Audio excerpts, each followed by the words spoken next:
Good afternoon, everyone. We warmly welcome everyone to this exciting afternoon session. We are bringing to you two key panels related to online crimes. The first is on online child abuse. We can and we must stop it. Our moderator is a very accomplished individual, Dr. Bhavani Rao. Let me introduce to her. Dr. Bhavani Rao is the director of Amrita Multimodal Applications using computer and human interactions, abbreviated as Amachi Labs, and the Center for Women's Empowerment and Gender Equality, two research centers within Amrita Vishwavidyapeetham and private university in India. She is the Dean of the School of Social and Behavioral Sciences and has been designated as India's only UNESCO chair in gender equality and has extensive experience in technology-based women's empowerment projects throughout rural India, funded by international and national agencies, including UNESCO, UNDEF, UNICEF, and the Government of India. She is also the author of 105 publications, numerous patents related to vocational skills and haptics, and has received many awards, including the 50 Education Innovative Leaders in 2019. So we welcome you, ma'am, and to take over to the discussions and introduction. Thank you. Thank you so much for that very warm greeting and very effusive introduction. I don't think I quite deserved that wonderful introduction, but good afternoon, everybody, and thank you, Dr. Krishnashree. For hosting such a wonderful conference and such a relevant topic, and two, for inviting me to be a part of it in any way, and really grateful for the opportunity, because this topic is so important to Amrita. It's been something that has been at the forefront of several discussions over the years, very important to our Chancellor. And why is it so important? So our Chancellor, and I will quote her on this, says that children are like flowers of the future, and they are meant to bloom and spread the fragrance of joy. And to expose children to barbarous acts such as sexual abuse by perverted individuals is like tearing open a flower bud. And the deep wounds from such an abuse become septic and do not heal. So we're literally destroying our future by not looking after our children, and that's why this particular topic is of such an importance at Amrita.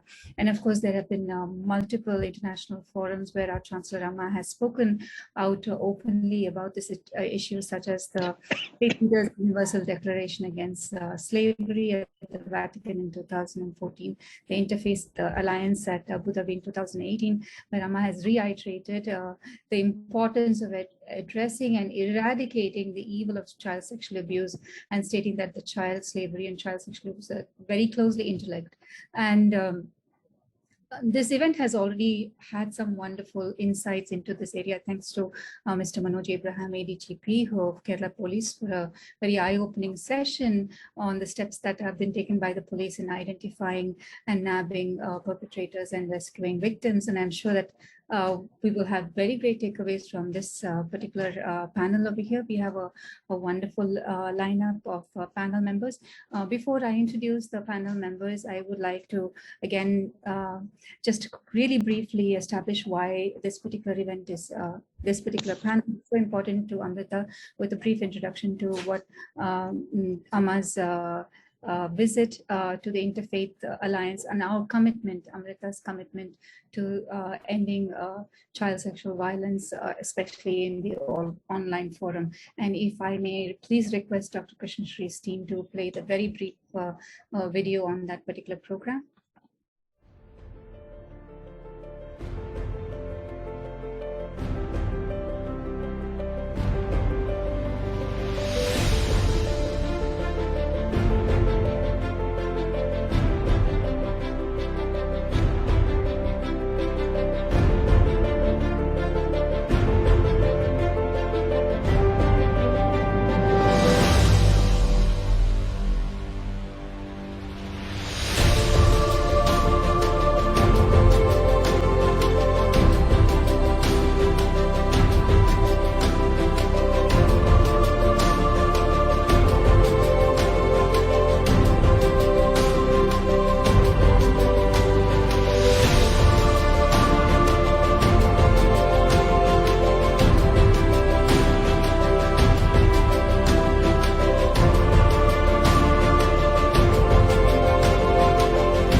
welcome on the stage Her Holiness Mata Amritanand May Devi. കുട്ടികളുടെ language ചൂഷണം ചെയ്യുന്നതിൻ്റെ അനന്തരഫലം വളരെ വലുതാണ്. ഈ വിഷയത്തെ അർഹിക്കുന്ന ഗൗരവത്തോട് കാണുകയും വേണ്ട നടപടികൾ അടിയന്തരമായി സ്വീകരിക്കുകയും ചെയ്യേണ്ടത് ആവശ്യമാണ്.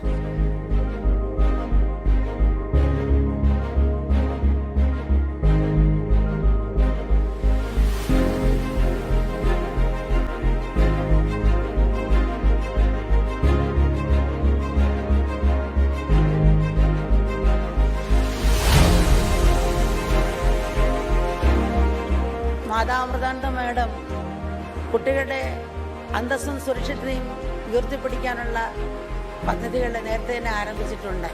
അതൊന്നുകൂടി ശക്തമാക്കാൻ ഞങ്ങൾ പ്രതിജ്ഞാബദ്ധരാണ്.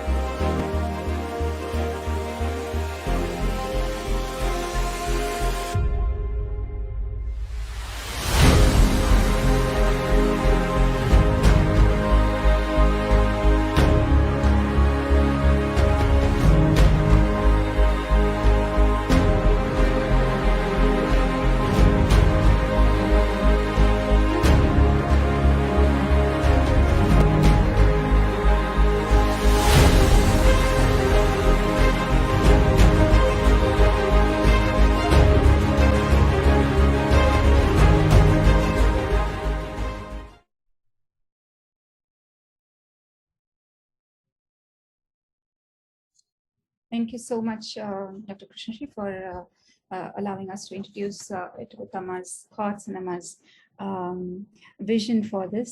In fact, Amma's very recently even Amma has re-emphasized the importance that Amma gives to this particular topic when we had the Amrita University recently awarded the honorary doctorate to Mr. Kailash Satyarthi, an international proponent for child rights and child protection, and especially for children in bonded labor. But here, so it's our commitment to this particular cause is, I think, very well established.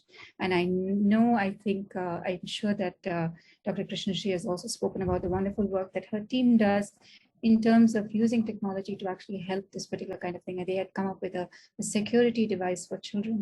And those of you who are not aware of it, I would recommend very strongly that you reach out to Dr. Krishnashri to find out a little bit more about this intervention. Without much ado, allow me to introduce to you our esteemed panel members. I am so excited that you're all here, and thank you so much for your participation. And I will introduce you now one by one. For the past 6 years, Ms. Reena has served as a volunteer with Bodhini, an NGO working in the space of online safety, child safety and healing, predominantly in the spaces of sexual violence.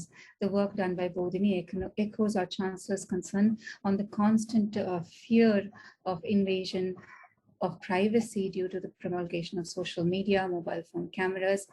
As people of the yore feared ghosts and spirits, today's people feared hidden faces behind the cameras with their private moments and their trauma commodified and sold via online media and forums. Bodhini addresses the issues of online safety through preventive education and awareness and helps victims heal from the trauma of online sexual exploitation. Like our Chancellor, they firmly believe that every individual has a right for a life free from fear. A very warm welcome, Ms. Bodhini. We thank you so much for taking the time off from super important work to be here with us and share your. And next is my pleasure of introducing somebody I have known before, Dr. G. Kumareshan. He is a child protection specialist from the UNICEF Chennai office. He's been there since 2015, and from 2018, he's worked as a social policy specialist. Prior to this, he was in the UNICEF offices in Hyderabad and Ranchi, where he worked as the head of technical support unit, UPHS USAID, for the state government of Tamil Nadu. He has over 20 years of experience in program analysis and planning, strategic development of relevant policies, lobbying, networking, and social mobilization skills, mentoring, and management of technical support units. His enthusiasm for innovation and optimizing results that come out of these kind of interventions. A very warm welcome, Dr. Kumareshan. Very happy to be able to hear from you again after a while. Thank you so much for taking the time to be with us. And so one equally wonderful for me to introduce a fellow colleague of mine, Dr. Bindu Menon from the Amrita Institute of Medical Sciences. She currently serves as the head of the Department of Psychiatry at Amrita Institute of Medical Sciences at Kochi. She's an experienced clinician with more than 25 years of experience spanning institutions like NIMHANS, government sectors, NGO, and private corporate hospitals, including Amrita. Dr. Menon's work deals with identifying markers of online abuse in children, victim profiles, and psychological implications of abuse. Very, very important insights that Dr. Menon would have to offer to this forum. Very warm welcome. Dr. Menon, it's wonderful to be connected with you through this panel. Namaskar. I also, last but not the least, we have a very wonderful young Indian who is making waves in the social sector, is Mr. Siddharth, and he is from an NGO that he has co-founded called RM and RM India. For the last 13 years, Mr. Siddharth has worked with nonprofits across India managing communications. At RM, he takes forward the National Network Communications and Resource Center activities. And RM India is an online platform for actually addressing online sexual offenses. So he advocates the protection of children from sexual offenses by bringing about a systemic change, establishing best practices, research, and training. A very warm welcome, Mr. Siddharth. Thank you so much for being here with us. So thank you, and it's a pleasure to be here. Take you quickly through the format of the panel today. So I have kind of broken it down into some thematic areas, and I will introduce the theme, and I will introduce one of the panel members to lead the answers to the thing. And each section will have about 10 minutes overall, so we can keep to the overall time. And I will ask the primary respondent panelists to take around 7 minutes to answer the question and invite responses from other panel members for 3 to 4 minutes. If that's okay, then we kind of stick to the 10 minutes thing. So the first theme that I would like to introduce here is the right to a life without fear. And this is, and I'm going to quote from one of the, from Amma's talk at Abu Dhabi, which is very, very specific to this forum, which is the reason why I picked that particular speech to quote from. So she says that in ancient times, people believed in and feared ghosts and evil spirits. However, today's problem is even bigger. Nowadays, people are afraid of those living under the same roof, that is their spouse, siblings, family, friends. They're afraid whether there are hidden cameras in family rooms or even in their bathrooms. In 2002, Amma spoke of her dream and prayer for a world, for everyone in the world to sleep without fear, at least for one day. So in line with this topic of a right to a life without fear, my question to the panel is, how much fear is actually healthy? And when it comes to allowing children the freedom of online engagement, what is the healthy balance and how may that be achieved? What are the ways that one may protect themselves to move to a place, from a place of fear to a place of watchfulness? And if I may request our first panelist, Ms. Reena from Bodhini, to please address this question, because I know that the motto of your entire organization is about living without fear. So if I can ask you to comment about this and then open it up. Please reflect on the work that you do in your organization while answering this question. Thank you. Good afternoon. And I'm sorry for keeping the video switched off. It's just part of our protocol.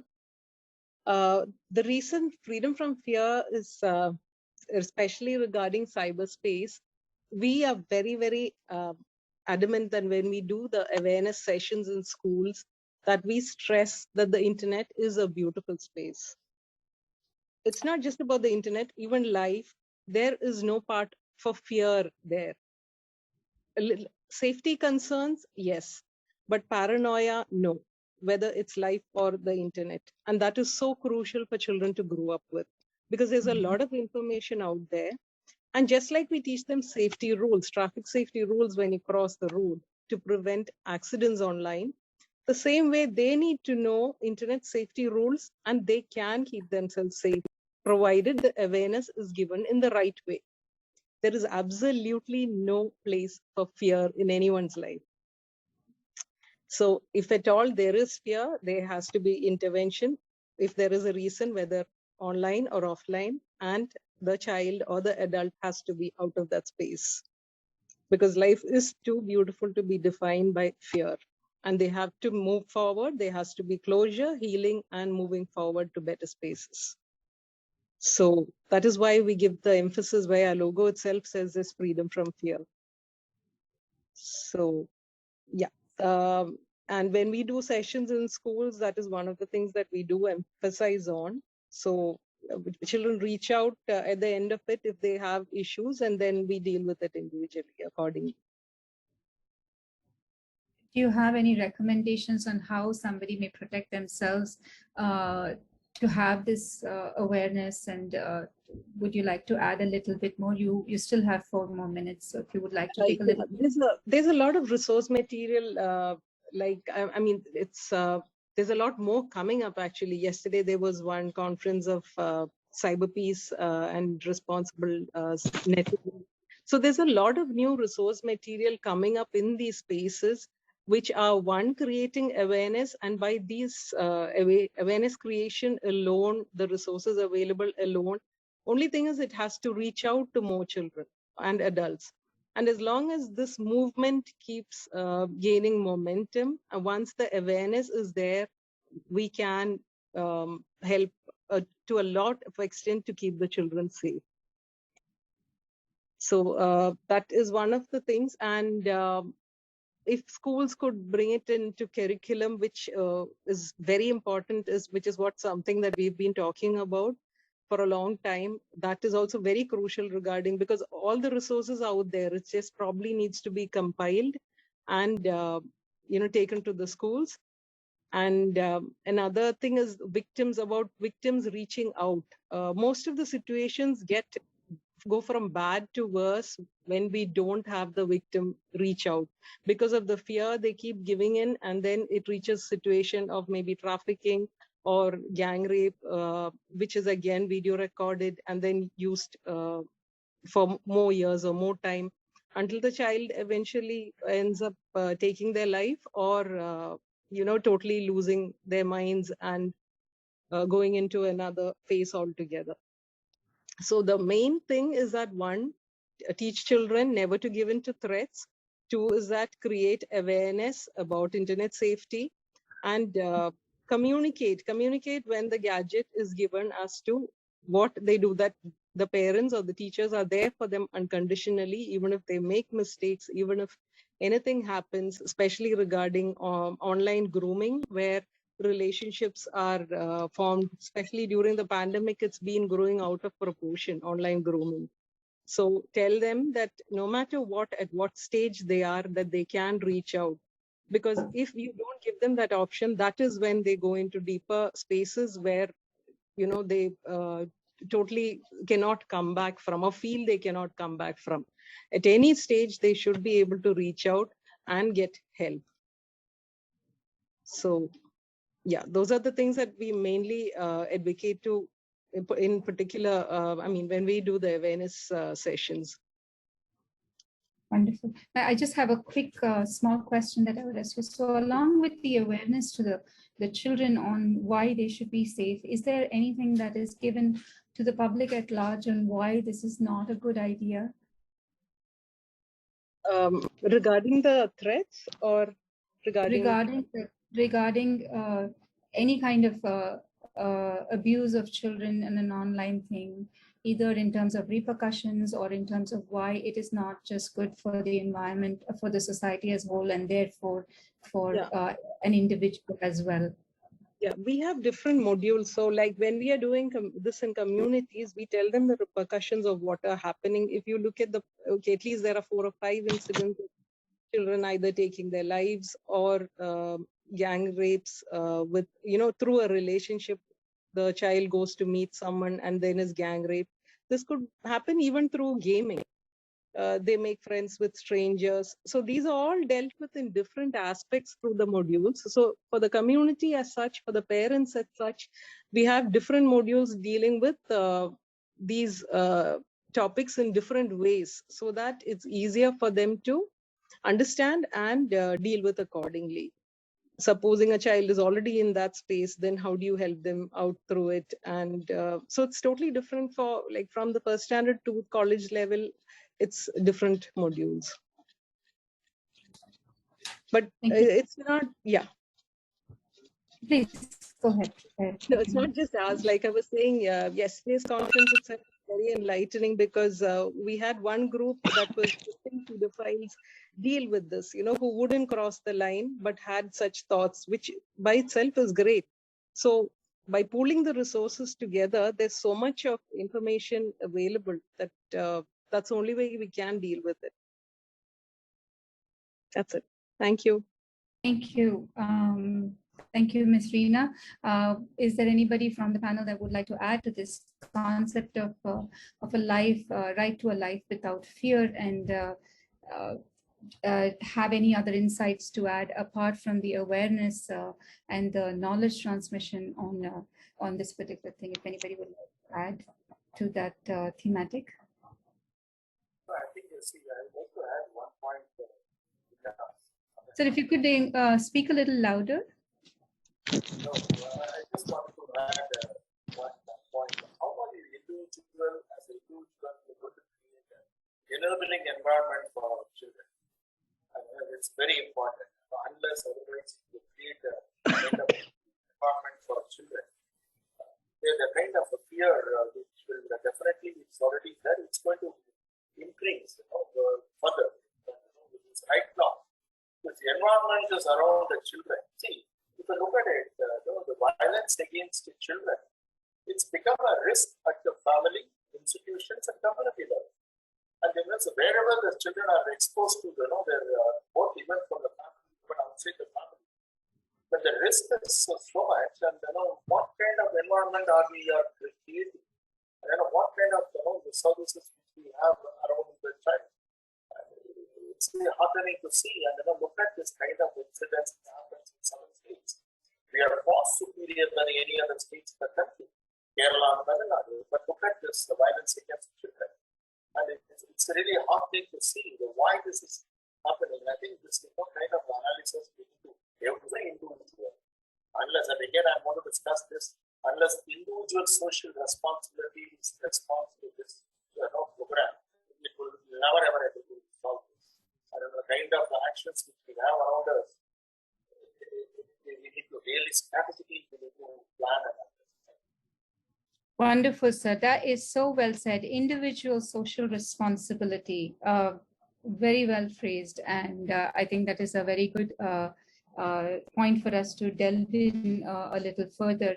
I will move on to the next theme, which is on technology. Of course, the panel itself is around technology because we're talking about online child sexual abuse. So technology is already at the fundamental, at the base of this panel. So in her talk, Amma says, fire, wind, and water, as well as energy that can be produced, as well as the energy that can be produced by these forces, are all a blessing from God. However, if we do not use them with care and attention, they also contain the power to destroy everything in their wake. And Amma says that is the same. Same is true for technology as well. Now, we know that technology is ultimately only an amplifier, and it amplifies both the good and the bad in any story or in any circumstance of the situation, and really depends on the hand that wields that technology. What are the most overlooked pitfalls and vulnerability trends in technology, and how best can technology itself help to reduce these vulnerabilities? And my question is open first to Mr. Siddharth Pillai, because he's from RM and you are an online portal, and so you are actually offering a technology solution to this particular problem. So I would like you to take the lead in answering this question. You have 7 minutes. Be please comfortable and reflect on all your ideas on technology. Sure, thank you. Yeah, so I think you've started, I think, the conversation by mentioning that, like, technology is an amplifier. Like right now, I think, when we think of like what can make, the future safe for children, right? One of the things that we are bound to think of, especially post-pandemic, is like technology, right? It's almost like, it's like enveloping our lives. Like, without it, we would not be meeting each other. Pretty much like, any interface there is, I'm no longer just like, offline. I'm constantly always like, transferring between the offline and the online. And that's how life is going to be, right? And there is a sense like, it is also exciting. Technology is an exciting subject. So especially when we have a discourse on exciting subjects, there is a tendency to overplay its role. So I would like to like begin with that caution. Yes, definitely, like, there are a lot of like issues around technology, but one has also to wonder that, like, would these issues go if technology left our life, or will they still persist, right? Like recently you saw like women journalists being attacked, right? Now, definitely technology played a part. Yes, but like, the whole sentiment, like where is this culture coming from where, somebody speaks in such a manner to a woman that you don't know, right? Now that comes from someplace deeper, and technology is facilitating and amplifying it and bringing it to the fore. So I think one should always like begin with this framework of like, let's separate deeper cultural issues and let's look at where technology plays a part in amplifying these cultural issues. I think that's a very important perspective when it comes to technology. And also another thing is like, technology is always meant, and I'm sure like, this is primarily a technology conference. So you always design a technology for a person, right? For whatever, like, for your target audience, right? Now, who is the technology being designed for, right? Now, that like, the population online is much younger, right? Than like, and definitely like, a kid has 500 whatever friends on Snapchat, and maybe the parent has 2 friends. So the child is much more like, stronger in terms of online currency, right? But somehow like, now if a child is much more active online, children below 18 are much more in numbers online, then is the technology being designed for children? Or are we just designing it, like, is our use case an adult or is our use case a children? Like, are we focusing on children enough, because they are going to be the primary users, right? So I think that is an important thing, how, like, are we keeping children in mind when we are designing technology in terms of prevention, in terms of response? Yeah, so that's another aspect of technology that I would like to sort of bring forth. It is primarily not designed for children, or like, children are always like a secondary thought, like, let's design it, then children get in trouble, then we design the response. We never first think of like, okay, of course it's technology, children are going to use it. So I think, there needs to be that sort of a shift.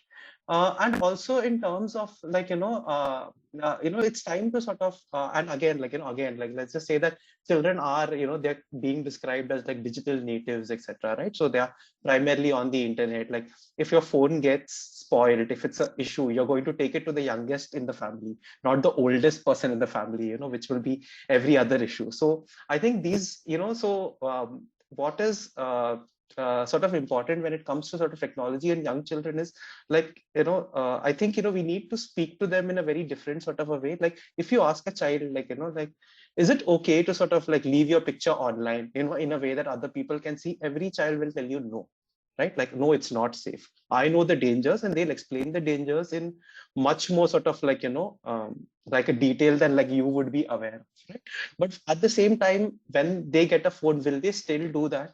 Yes. So I think, what we design must be relevant to the child, right? So So I think, we should, so, they're not like kids. So they are on, like, the internet, they're about as powerful as you. Maybe they know more than you, right? So we always design rules and, like, even technology responses. Ye to bacche hai, like these are kids, but we can't talk down to them on the internet, especially with respect to technology, and that discourse shift must happen.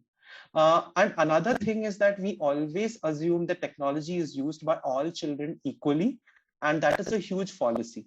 Girls face a different kinds of issues, boys have different kinds of issues, queer children have very different kind of issues, Muslim children have different kind of issues, Hindu children have different kind of issues. So I think when we are going and talking to them about technology, we should be aware of the fact that online fault lines have offline fault lines, or on-ground fault lines have an online presence, and this should be sort of addressed. Like, technology, just because it's free doesn't mean everybody uses it equally. Everybody has their own kind of issues, and I think this is something that, like, like the internet is different for everyone. Your YouTube homepage is not the same as my YouTube homepage. So I face a different kind of issue, you face a different kind of issue. Technology may be an equalizer, but it is not a standardizer. So, I think this must be kept in mind. I think I'll wrap it here if I'm done with my segment. That was a very insightful talk, and I loved a couple of points that you raised.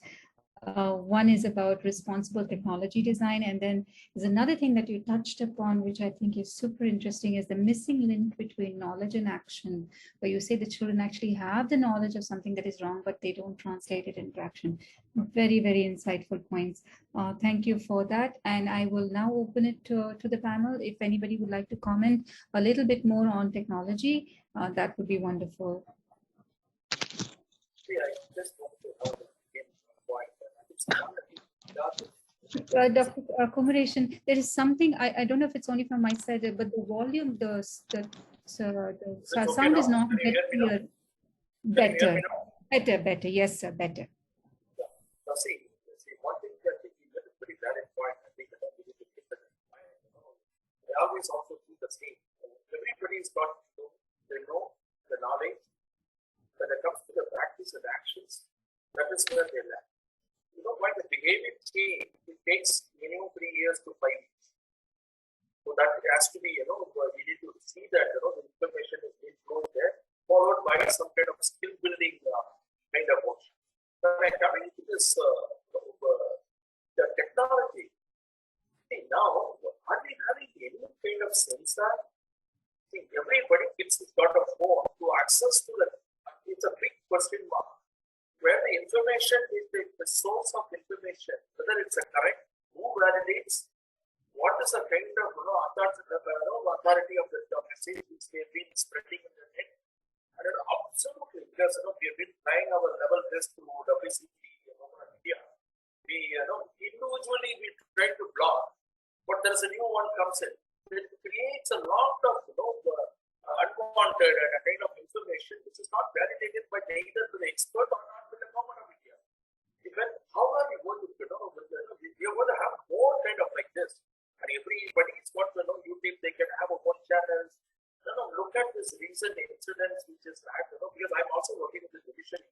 Look at, to give us some kind of force to this, also some kind of bringing some policy level changes. There should be some kind of, I think government of India is trying now. I hope to get move forward with some actions. Unless otherwise, if you have a very stringent kind of actions to the kind of that technology side, children are going to bound to get this, whether it's correct or wrong. They will be access to the messages. Reach 80% of the messages. The same one message is being given by 100 people at different perspectives, and children will get that. Thank you. Thank you, sir. Thank you for those interesting insights. And the concept of mutating technology is also that's something that is interesting, and it would be interesting, just like our virus, COVID virus mutates, the technology also mutates, keeping in terms keeping with the times. So I'll move to the next theme, which is the role of family. And our chancellor addresses in her address to at the Interfaith Alliance, she makes a very strong point actually on the indispensable that the parents have in safeguarding children and preparing them for the world. And Amma reflects, and I quote, nowadays both husband and wife, the husbands and wives go to work. Both are busy and have no time. Then she goes on to add, internally as well as externally, humanity has become caught up in the speed of a fast-paced modern lifestyle. In fact, Amma goes on to recommend in a talk that a mother should be like a friend to her children. And so the role of the family seems to be quintessential. Going back to Amma's words, is a fast-paced modern lifestyle is the word that she used. So I wanted to ask you, Dr. Kumareshan, because you are very knowledgeable on the family dynamics, and it's something that you really advocate. What is the key function of a family that allows for this kind of a protection? There must be something to a family. So what is that function of the family that allows for the protection of this kind of protection? Do traditional family structures offer this kind of a protection better than modern ones? When I'm talking about traditional family structures, I'm talking about differentiated roles of parents, joint versus nuclear families. So I'm saying when I'm talking about traditional family structures to modern family structures, does that have any role in offering better protection to the children?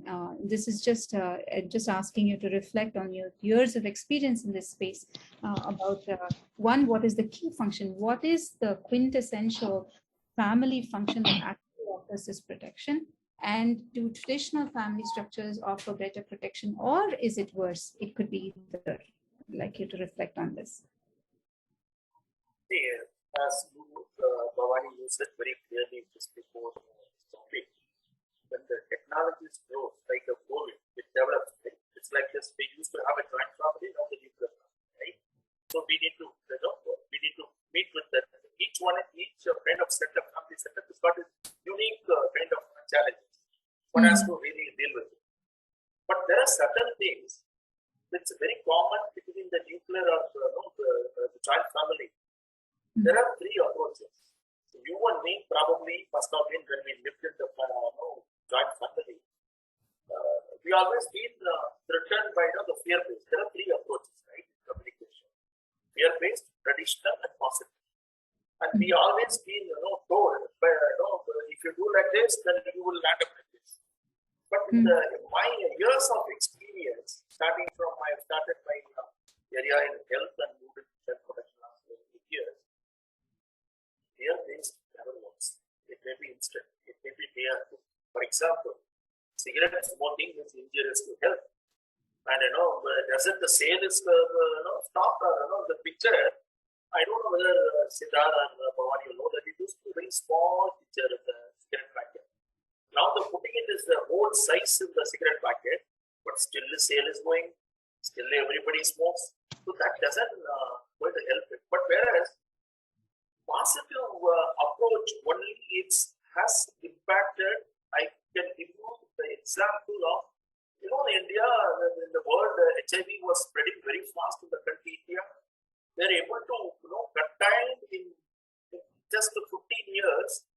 This is basically using the positive approach. They started from generalizing, and somebody also was targeted specific targeted intervention. They were able to make a change in the program and change the kind of contain the infection.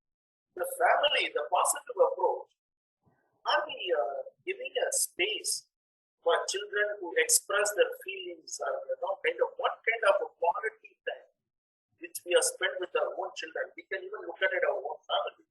How much of time I'm able to allocate, whether even work or if I don't work, I work at home, or I'm working. There are some time, but even that limited time, am I spending a quality? What do you mean by quality? People means things that qualities that take the children and the weekends to the movie, or restaurants, or parks, and beach. No, we need to build a trust. Now, why do they get into this grooming? As Reena was saying, somebody is grooming. So their children now, it's a kind of, we are in the second and third generation issues. They will look for some opportunity. They look for a platform where the children has a part of lot of mis and misconception. Where do to share. So I think as a parent, as a father or mother, equally is responsible placing that to our own children. That look, anything you wanted to discuss, I think I am there for you. Please open. And also, as a parent, I will also to be first to know that what kind of messages, like, we used to have all those things, information is not age appropriate life skills. So do we have this? No, right now, I don't think any life skills education program is being integrated in this education curriculum. So I think, see, the southern states alone, which is not, the school enrollment also transition is more than 90%. But why do we still have this? So what kind of sessions and life skill sessions which we are offering in the school or in the family? So as a parent, so I should also know the age appropriate kind of what are the things, those 5 or 6 elements, which I should talk to my own children and give the space for the children. Yes, children has got a lot of where do they get the information? Like my previous speakers and technology only, or through their own peers. So the peer, whether the peer has been got the correct information, no. The peer will again access to Google and then get the wrong information, pass it on to the other child, and then it goes on to the many children. So as a parent, I think what we should give a quality time, spend quality time, and create a space for the children to walk in. The other one is, I think don't do policing. The parents, we always do the policing. I don't know if you any child in this modern era, and if you want to tell them don't do it, they will do it. And whenever I was talking to Rita and Bodhini, the same information, and she's been working with the children and also the teachers in schools for many years. The kind of experience which I learned from her is enormous. If you want to tell the children don't do it, they will do it. I don't know how safe the use of it at the same time. Now there's online sessions, and the pandemic period after pandemic, now we are in the third wave. And still the classes are happening online sessions, and it has to be an Android phone, and then if you click anything, it will get exposed to the information. It may not relevant to you also, but still it come to you. So how are you going to handle those kind of pressures and also kind of information access? So I think we should not do as a parent, irrespective of a very traditional or even now this family setup, now the technology developed. But I think we should not do the policing. Like, I've heard a couple of cases, even both the father and mother is working, still to do the policing with their own neighbors. Just watch my child, what is she doing or what he is doing, where are they going, anybody is coming home, all kind of things. I think you need to trust. That trust has to come between your family and your children. But another one is, I think, the peers. So what kind of, you are the role model for your own children, right? And what kind of a role which I'm playing as a father and mother to my children, and what kind of the peers which your own children has got it, and you need to talk to them about this, because the peer has got a huge influence on this kind of if any change in this behavior, the first thing will happen is that universally it's been tested one. Only the peer education only can work. See, that is what UNICEF works strongly with in Kerala, the student police cadet program. All the adolescents and the children is being trained as a kind of, they are all the watchdog for each community. I don't know what kind of community structures which you have, which will facilitate the kind of the prevention, also the response action by the children. So the peers plays a huge role. I think as a parent, I have a role to play in identifying the right peers for my own children. I think how are we going to talk to those our children? It is very important. Thank you. I will come to any question.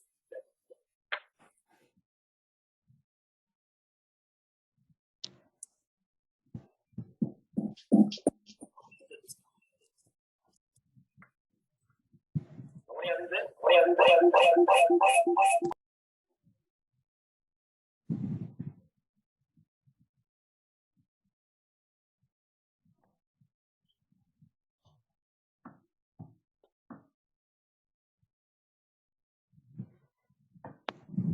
Madam will be joining soon. She has some connectivity. Yeah, I see. Also, in the context of it also we need to look at it. As a parents, it's a big challenge for meaningful engagement of children during the parents. So this is a high time to make our children to not only health, it also the food habits. I recently read one article pediatrician saying children visiting the pediatric clinics is drastically reduced. So these are kind of meaningful engagement of children during the COVID by the parents. It's a big challenge, but still, we have made some couple of materials to address those issues in the children, and we can really look at it that it's Bhavani's background. Yeah, I'm so sorry. I had a bit of a connectivity issue. I did log on onto my phone, so I got most of what Dr. Kumareshan said, but I missed a few points, and I will reach out to my colleagues who have taken notes to give me that. But I'm back again. I'm so sorry about that. Bit of a technical glitch. We'll now continue to the. I did catch some of the points that. Especially on top, the way that you said that we cannot allow fear to rule our approach, and also at the very end, what you were mentioning about COVID, and the resource materials that UNICEF has actually prepared. Maybe it would be wonderful if you could share a link to the resources on the chat group, and we will be happy to circulate those links to anybody who's interested, and also make it a part of the panel proceedings. Thank you for that, Dr. Kumareshan. And I'll go now to the last topic, the last theme area is something very close to Amrita's heart, is the topic of values. So Amma said that we have learned to fly like a bird and swim like a fish, but we have forgotten how to walk and live like a human being. And she said this in the context of actually sexual perversion. It was in the same talk, and I'm sure that this holds for all other areas too. But the real solution, what Amma points, seems to be encrusted in the words to live like a human being. And the foundation to that, Amma points out, is human values. And among them, she highlights compassion. In fact, Amma then goes on to add that no action arising out of right reasoning can go wrong. This is because real compassion is the law of the universe. Compassion is what uplifts a person to become a real human. So compassion, in many times and in many words, Amma has explained, is the foundational human value. So I would direct the last question to our panelist, Dr. Bindu from AIMS. Dr. Bindu, and I'm quite aware this happens to be a personal passion of yours, the topic of values. So I'll ask you to lead this theme. How does one work from a place of compassion? At a personal level, how does compassion prevent such incidents? And at a community level, is compassion a solution? For example, while dealing with the perpetrator, since you have insights into the human psyche, I would love you to reflect on this value of compassion when dealing with both the victims as well as the perpetrators. Thank you, Dr. Bhavani, for giving me this opportunity. Yes, I was listening with interest to the earlier speakers. Technology is just an amplification of the fault lines in society, somebody said, which is very true. What is happening in society is just being amplified by the use of technology. So we have a society which is now lonely, is what I see. The most important problem with children who are victims and even some of the perpetrators is that they do not have the social skills to actually have meaningful relationships, either because of various reasons. We have single parent families. We have a society in which everybody is locked down right now for the last 3 years at least. We have no meaningful face-to-face interactions, and all which we actually as professionals also, we really, really miss seeing our colleagues, talking to them. So you can imagine the children who are growing up in this kind of environment, it is like they are dealing with technology, but they're very smart that way, but they don't know how to deal with human beings. The issue of compassion also comes here. There is, when you deal with human beings, when children are socialized, they understand, they empathize, they understand the other person's point of view. They are able to form meaningful relationships. They develop the concept of altruism. All this is not happening. So you have children who are lonely, who are reaching out to get some kind of help and succor, and they probably fall prey to these perpetrators who are there online. There are some children who are very vulnerable to this, especially the ones who are a little shy, a bit withdrawn, or maybe who are not getting enough attention from their homes for whatever reason. I wouldn't blame parents or working women or working men, or I wouldn't say, it's just that the society is transforming itself. You have this, suddenly you have a transformation from, I wouldn't say that joint family is better or nuclear family is better. It has its merits, demerits. The problem is that individuals are becoming lonely. We are becoming a lonely society. Therefore, we are reaching out to people online. We are forming our communities online. And because of that, we inadvertently, even adults, fall prey to people who pretend to be something they are not, as in case of grooming, for instance. So children are more vulnerable in that sense. And some children, especially so, are more vulnerable. Regarding perpetrators, yes, there are also certain people. There are two kinds of perpetrators, I would say, that ones who are just using the extended platform to get more victims. The ones who are already, let's say, I wouldn't say bad. I mean, as a psychiatrist, yes, I believe in evil, yes. There are evil people. And I would say evil is the lack of compassion or altruism or regarding another person as a human being rather than an object to be used. So that, in that sense, they're evil. They're using people, they're using young children, they're using vulnerabilities, they're playing on people's or children's vulnerabilities, and that is despicable, no doubt. So there are these people who are evil and they find a new platform. That is one sect of perpetrators. There is another section of perpetrators who are themselves lonely and who have no meaningful relationships, and those who have not had the opportunity to develop any kind of good values in that sense. So perhaps they can be corrected, they can be helped, and perhaps something meaningful can be done with them. It's a long shot, but yes, we cannot completely say that everybody, there is no black and white here. That the victims and perpetrators share a lot of common factors. And the fundamental thing is loneliness. Other than the established sociopaths, there are people who can be helped from both sides.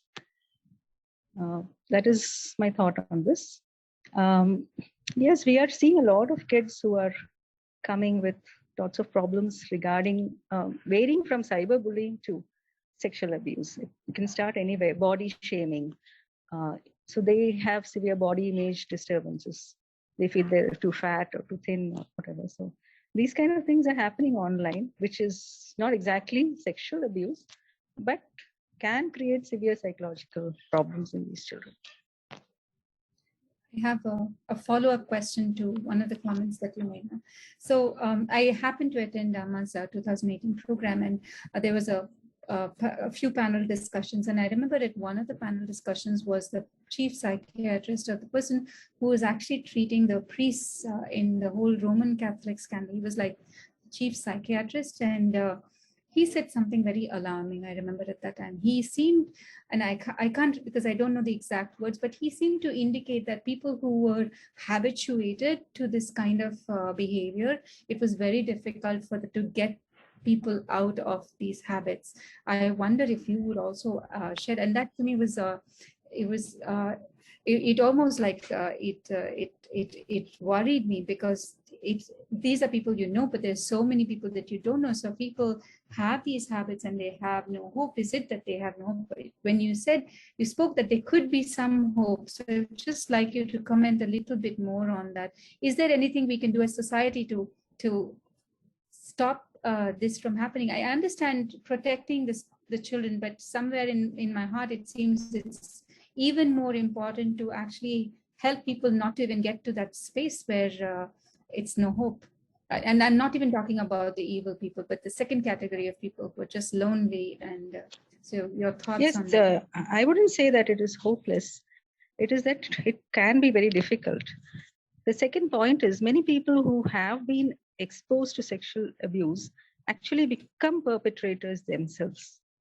It's a kind of, that is a very not interesting, it is an alarming phenomenon that those who have been exposed to sexual abuse in whatever form, online, offline, they tend to become perpetrators. So that's what I am saying, that they kind of try to gain control over the situation by becoming perps themselves.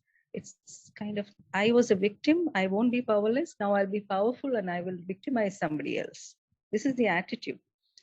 Yes, they can be helped. I wouldn't say they cannot be helped, but it is difficult because of course not, you can never write off somebody like that. You cannot write off people and say they can't be improved. There are a section of people who can't be improved. They are the ones who use people or manipulate and who will have no remorse for their actions. But there are a section of people who are victims themselves and who are having, have problems themselves psychologically and who can be helped. I wouldn't put it in that it's not such a bleak scenario as what I hope, at least. Thank you so much. That actually Mr. gives us. Bhavani, I want to add, Bhavani, I Yes. just wanted to add to your question. And also, Bindu, I have a fun question actually. See, as India. So would you put the microphone closer to your mouth? In India now, we are in the process of this restorative and rehabilitation for the perpetrators, and also looking at giving them the opportunity to change their behavior and end up thinking, and that is very strong. We started having some pilots in some states. I think we hope to get some results soon, and then probably we should be able to look at those. And then other countries, couple of countries, perfectly working. There are some countries that we are taking example and we're trying to look at those examples that we implemented in India. So I think we should be able to do this. But in terms of the other point which Bindu was saying, we need to build evidence. How this perpetrator itself is victim once and then it becomes.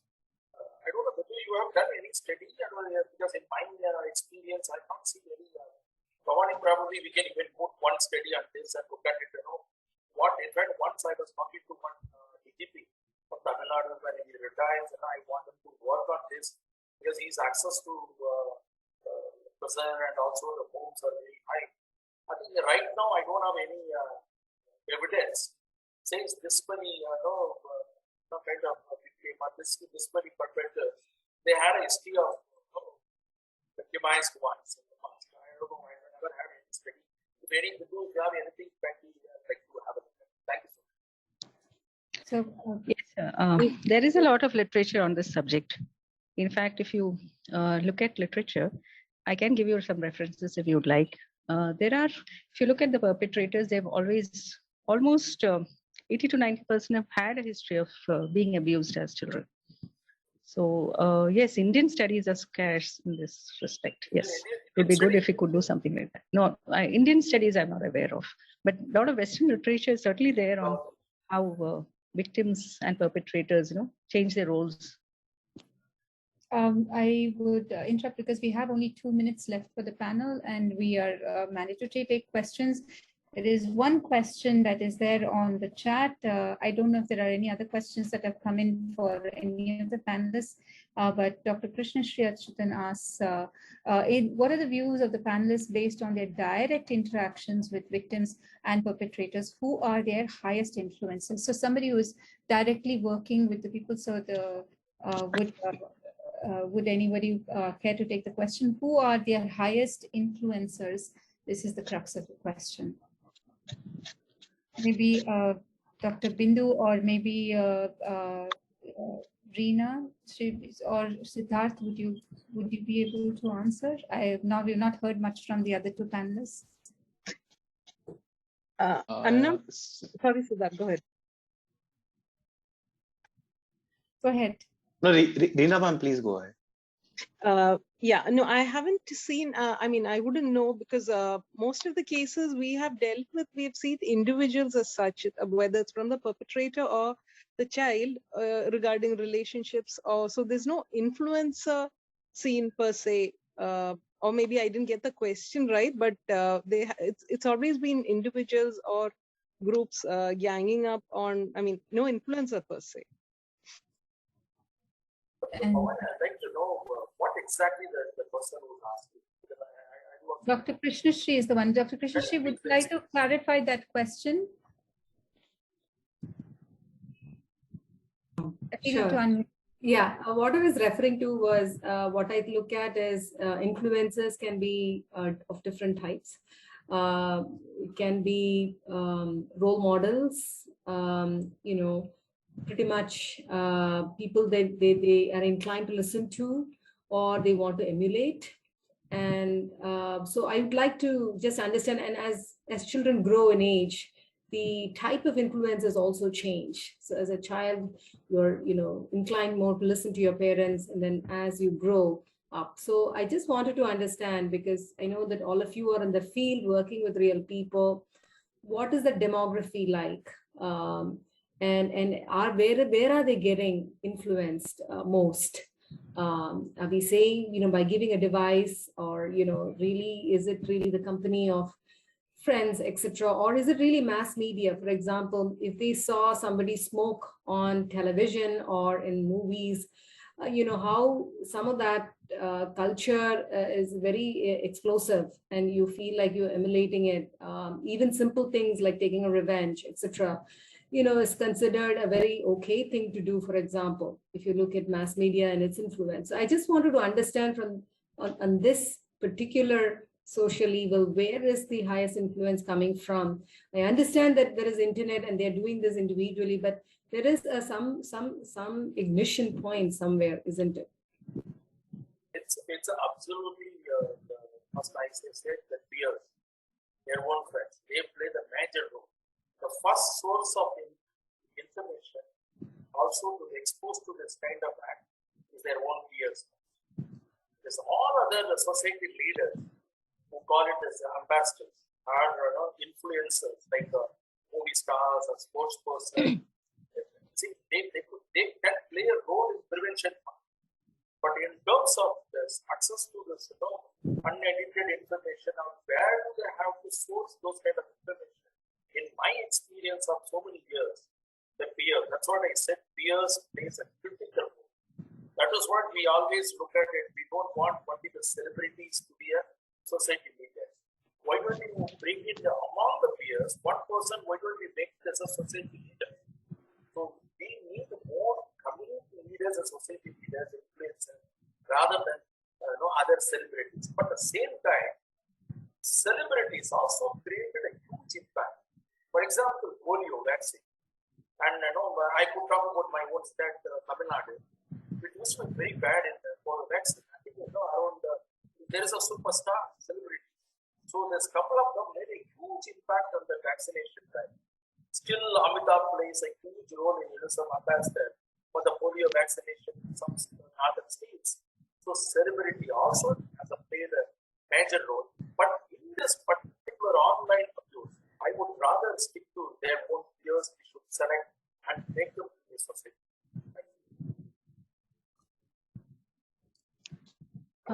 I have a comment here regarding what Sir said. Yes, it is true that peers play a lot of role. The other thing is that it is lack of influence of the parents also sometimes. Parents or teachers, and it's an alarming thing that we have a society which is growing up without any values. Right and wrong are very ambiguous nowadays. It is no longer very clear to the child that this is what is right and this is what is wrong. So in such children growing up in such a scenario would automatically assume that what the other children are doing is correct, what people are showing on mass media is correct. So the lack of influence from society as such, especially the ones who are supposed to give values to the child, and the influence of the peer group. I would put it that way, that these are the influences that take them the wrong way. Beautifully said. But Bhavani, I have a comment on this. Like, what is good to you cannot be good to me, right? Sorry? What is good to the parents? It cannot be good to the children. We are talking about moral values, sir. We are that is relative. Yes, I agree. But not harming anybody or not exploiting somebody or having empathy on the other person. These are universal values that I'm talking about, sir. Not about, don't do this, don't do that kind of, not policing, as you say. Yes. But Those as kind I of rightly values said, are kind of lacking. It is like, if you're smart, you will just push everybody and get ahead. That kind of value is what or lack of values is what I'm talking about. Yeah. See, this is what I said. The quality that the parents spending with them, talking to them, making them to understand. It's like a counseling, right? You help the children to take their own decisions. Now, where are we are in the world of saying child participation? Are we really ensuring the child participation in every activity which we do? As skillfully me, I'm saying, I've been trying to advocate this child participation in the community and the many programs I do, like adolescent participation in their own decision making, and the kind of programs right now. As a policy makers, like I am also one of the policy makers, I am deciding what adolescent and children should do. So, but are we giving a space or exposed to children or adolescents to participate what they do in kind of the rights perspective? I think we are missing somewhere. I think. Yeah, and I'm sure that India is kind of a little bit more behind on those kind of things because of our cultural. So with that note, we will wrap up, because I just got a message from the conference organizers that the next panel is already ready and waiting. But this is such an informative and such an insightful panel, Dr. Krishnashree. Next time you're organizing a panel like that, we will ask for 2 hours. I think there will be enough content to cover that. Totally agree. Yes. I'm very sorry to interrupt. I just like to say this. There's someone at yesterday's conference, Janvi Doshi, William and Humboldt Foundation. They are dealing with predators, and their website, I think, is troubleddesire.com. I found their work very interesting. They're working with the predators. It would be very helpful for all of us. Wonderful. Troubleddesire.com. Yeah. Trouble Desire. They were working with pedophiles. Amazing. Thank you so much, and thank you all the panelists again, Dr. Kumareshan, Dr. Bindu, Mr. Siddharth, and Reena. Thank you all so much for joining us this afternoon, and thank you, Dr. Krishnashree, for giving us the opportunity for this conversation. Thank you. Look forward. Have a wonderful week ahead of you all. Yeah, thank you, Dr. Bhavani, and very distinguished panelists. Thank you for such an exciting and interesting discussion. Now I will just pass on the baton to Brahmadatt. Thank you, Dr. Bhavani ma'am, and all the guests that have really participated in the panel for your excellent thought-provoking ideas and discussions. I really appreciate for sharing your valuable time with us today.